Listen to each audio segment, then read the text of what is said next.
Grabe yung selection nun.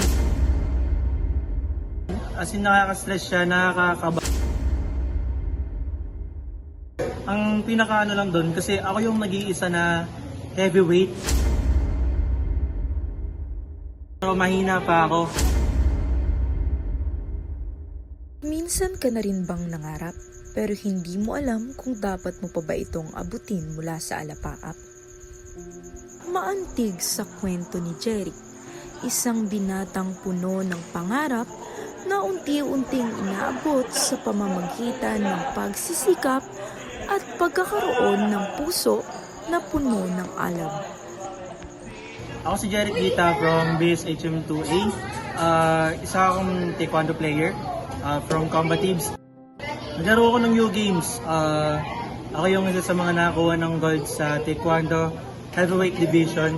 Sa libu-libong estudyante sa kanilang pamantasan, paano siya natuklasan at naisama sa kupunan ng taekwondo?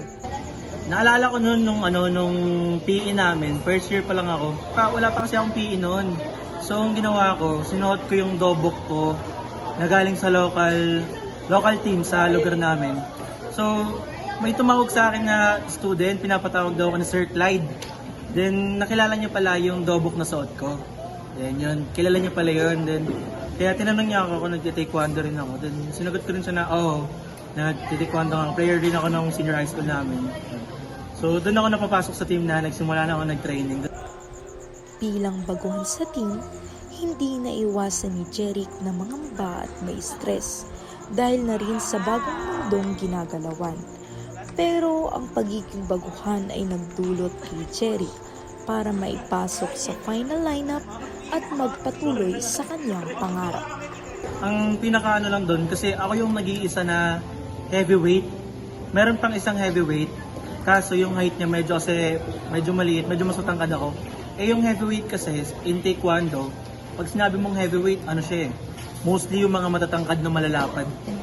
Bihira lang yung mga matataba na maliliit sa heavyweight division ng taekwondo. So parang yun na yung pinili nila na ako na yung ilaban since medyo hindi sobrang liit, tas medyo mabigat. Doon na ako napili. Kung kakaibahan lang din naman ang pag-uusapan, kailan at paano nga ba nag-umpisa ang kahiligan ni Jeric ang taekwondo? Actually, nung bata kasi ako, medyo mataba ako . So, hindi ako naging player ng basketball. Yung mga tropa ko sa streets, puro sila basketball player.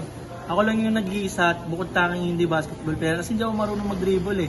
So, nung napatungtong ako nung high school, panay rin kasi ako sa cellphone .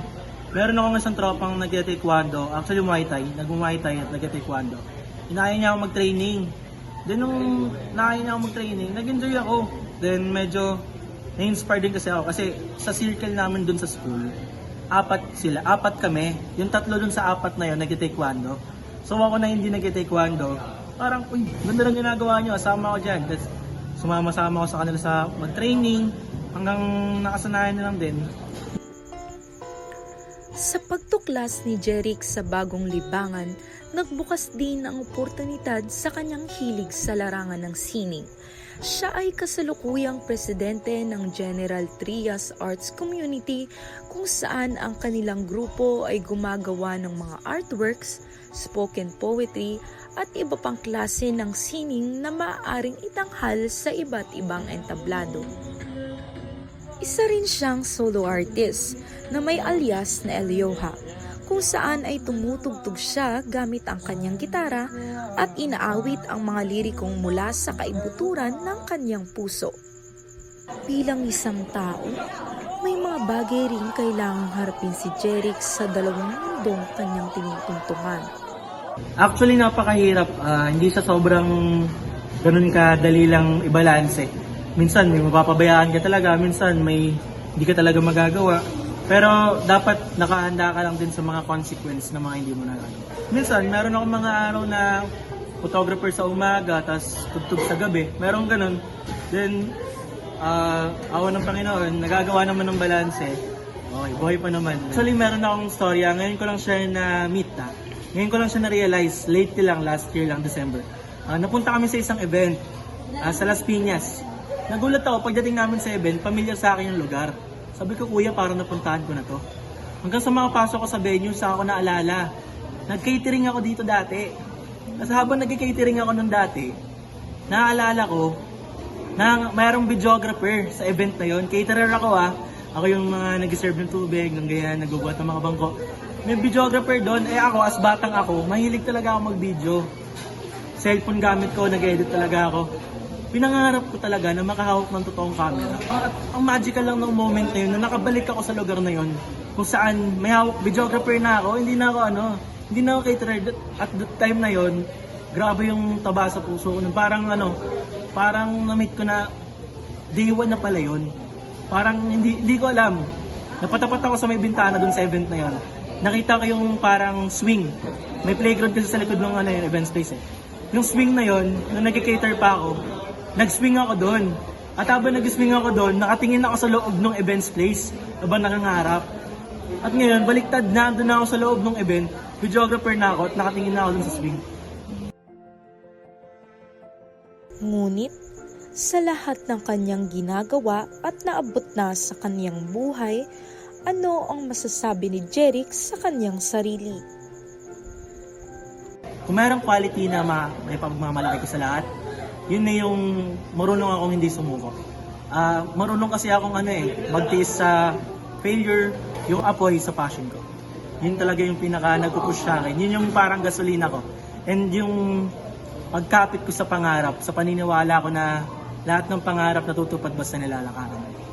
Hindi natin namamalayan na ginagawa na pa natin yung step 1 natin. So, patuloy mo lang na tahakin yung gusto mong tahakin, patuloy mo lang na gawin yung gusto mong gawin. Kasi kung puro lang yan ideya at hindi mo yan ginawa, may imbak lang yan sa pangalan at pangarap. Pero kung ideya siya at ginalawan mo, yung pangarap mo, makakamit mo yan.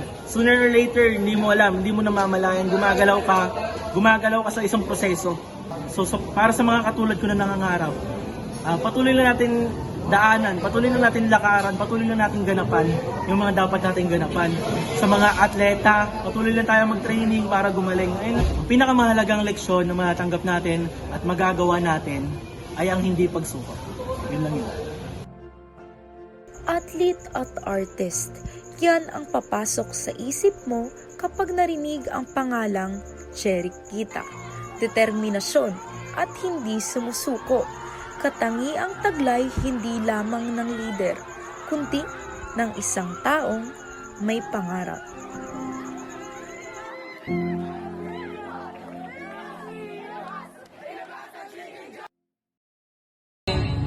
Andito ako para kantahan